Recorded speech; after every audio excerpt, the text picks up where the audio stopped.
Welcome back sa aking YouTube channel. Para sa mga first time lang po na manood, please click mo na yan, Jeremy's TV, Manila. Anyway guys, wala nang pambayad to, libre lang. Tulong mo na lang din sa kapwa mo. Alright? Thank you very much po. So topic natin ngayon for today's reflection, nasa tema tayo ng katangian ng Diyos. Yan guys. Yan ang, ang topic natin ngayon. So, kailangan nating malaman kung ano-ano ba yung katangian ng Diyos. Kaya, so lalo na pagka may isang taong, halimbawa yung nagliligawan, di ba? Kung sa lalaki naman, the more na marami kang nalalaman na maganda sa nililigawan mo, hindi ba lalo ka nakaka-interest? Lalo kang nai-encourage na mahalin mo siya, na gustuin mo siya, di ba? Vice versa, ganun din sa babae, di ba? The more na may nalalaman kang magandang ugali, sa lalaking naliligaw sa'yo, kumbaga marami siyang pogi points at talagang tumatanim sa isip mo at lalo ka rin nagkakainteresado at lalo mo pa siyang uh, dinidiscover kung ano mang dapat malaman pa sa kanya para na siyempre iisipin mo lang sa babae na hindi ka niya lulukuhin at alam mo na hindi ka niya papabayaan, di ba? So yan, lahat naman gusto ganyan. Pero siyempre hindi rin may kakaila na meron din tayong mga katangian hindi maganda, di ba? Baka tamad yan, baka lasinggero yan, baka mabisyo yan. So sa part ng babae, na di-discourage yan. Meron din naman sa lalaki, baka mamaya, di ba? Kababae niyang tao, lasengga siya. Naninigarilyo siya o kung ano pa mga bisyo pinapasukan niya, baka nga ma-discourage ka lang. Di ba? Yun ang talagang kailangan natin. Kailangan natin, the more na talaga inaalam mo yung pagkatao ng isang tao, katangian o ugali, talaga interesado ka. Pero iba sa Diyos, di ba? Iba sa Diyos. Sa Diyos, talaga nga madidiscover mo lang ay yung pagmamahal niya. Unang-una, God is love. Diba? Nabuo ang tao, nabuo ang mundo dahil sa pagmamahal ng Diyos. Wala tayong makitang disadvantage o discouragement. Even nung unang panahon pa, di ba? Mapagtiis ang Diyos, di ba? Mapagpatawad sa dami nating kasalanan, di ba? Binigay pa niyang kaisa-isang anak ng ating Panginoon Jesus para magligtas, tubusin tayo sa ating nagawang kasalanan. Na nung una pa, na talaga sobrang tigas ng ulo ng tao, pero hindi nagsasawa ang Diyos, patuloy pa rin siyang nagpapadala ng mga propeta at ang kauli-ulian niya ang ating mahal na Panginoon Jesus na magpasa hanggang ngayon. Matitigas pa rin naman ang ulo natin guys, di ba? So, yun ang kailangan nating malaman. Yung katangian talaga ng Diyos guys. Kung ano talaga siya. So, 100% alam naman natin na mapagmahal talaga siya. Di ba? Kaya nga sabi ng ating Panginoon Jesus, di ba? Noong nangangaral sa walang mabuti, tinawag siyang mabuti, sabi sa kanya, Guro, napakabuti mo. Ano sagot natin Panginoon Jesus? Walang mabuti kundi ang nasa amang nasa langit. So, yan, di ba? So, ibig sabihin yan, yung soberanya natin bilang isang tao, di ba?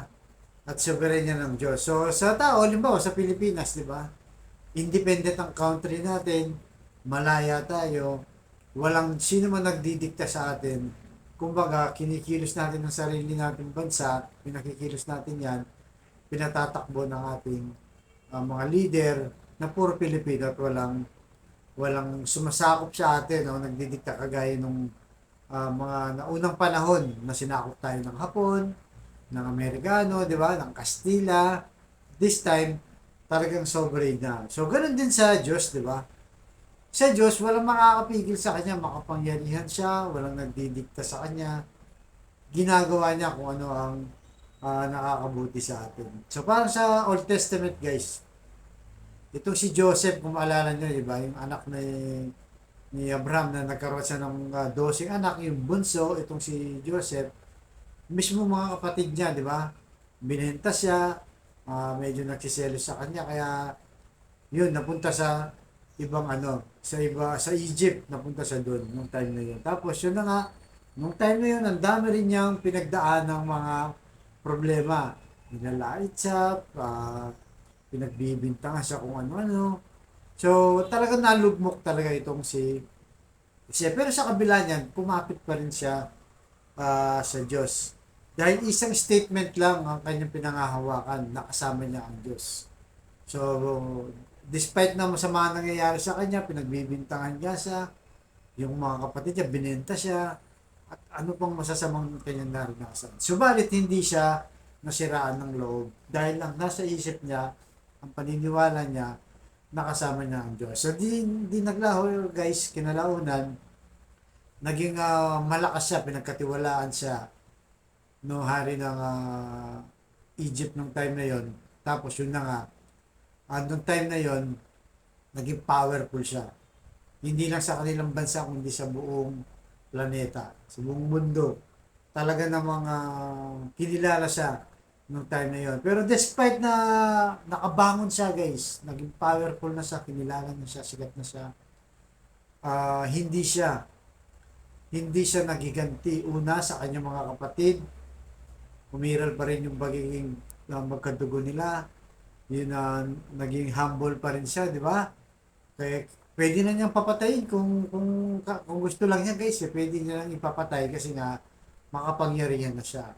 Pero hindi niya ginawa yan na dahil alam niya na nasa kanya ang Diyos. Hindi niya kayang gawin yon sa kanyang mga kapatid.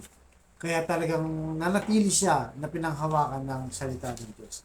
Kaya ayon sa Roma 8, chapter 8, verse 28, ang sabi dito, alam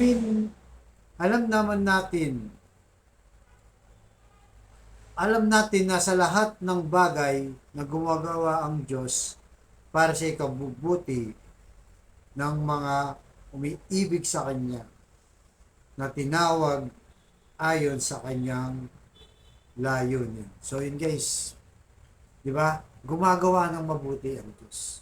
So kung ikaw man ngayon nanonood sa aking vlog, dumaranas ka man ng mabigat na problema, mabigat na pasanin, na hindi mo na maintindihan bakit nangyayari sa iyo, huwag kang mag-alala. Dahil ang Diyos gumagawa ng mabuti para sa iyo. Kaya nga sabi niya, ang umiibig sa Kanya ay tinawag ayon sa Kanyang layunin. Kaya kung manatili tayo sa Diyos, yung relasyon natin sa Kanya, ano man ang pinagdadaanan natin, malalagpasan natin. Tutulungan ka ng Diyos.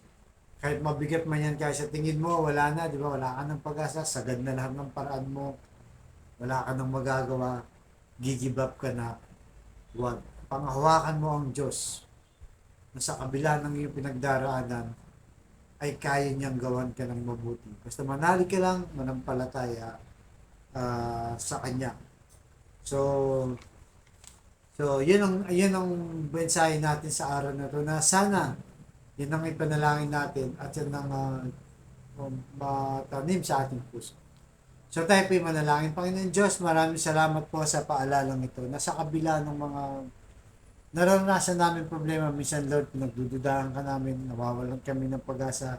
Iniisip namin Lord na pinabayaan mo kami, na sana tulungan niyo po kami Lord, na lalong tumanim sa aming puso, na lagi ka nandyan at kasama ka namin. So sa kapatid natin nanonood ngayon sa aking vlog, may matindi ka mang karamdaman, cancer, may taning ka na sa buhay, bedridden na, sa financial, at sa physical guys, sa relasyon at sa relasyon. So Lord, bless niyo po ngayon ang kapatid namin manonood sa aking vlog, na may mabigat na karamdaman sa kanyang pangangatuan. May cancer na Lord, bedridden at kung ano pang mas sakit na karamdaman na mabigat na nagpapahirap sa kanya Lord. I-bless niyo po Lord, ipuhin niyo po ng mapagpalang kamay, pagalingin niyo po ng inyong mapagpalang kamay para sa kanyang pamilya. At ganoon din po sa pamilyang nagkawatak-watak Lord, nagkasira-sira, nagkaaway-away Lord, dahil sa hindi pagkakaunawa. Ibalik niyo po Lord ang magandang pagsasamahan nila.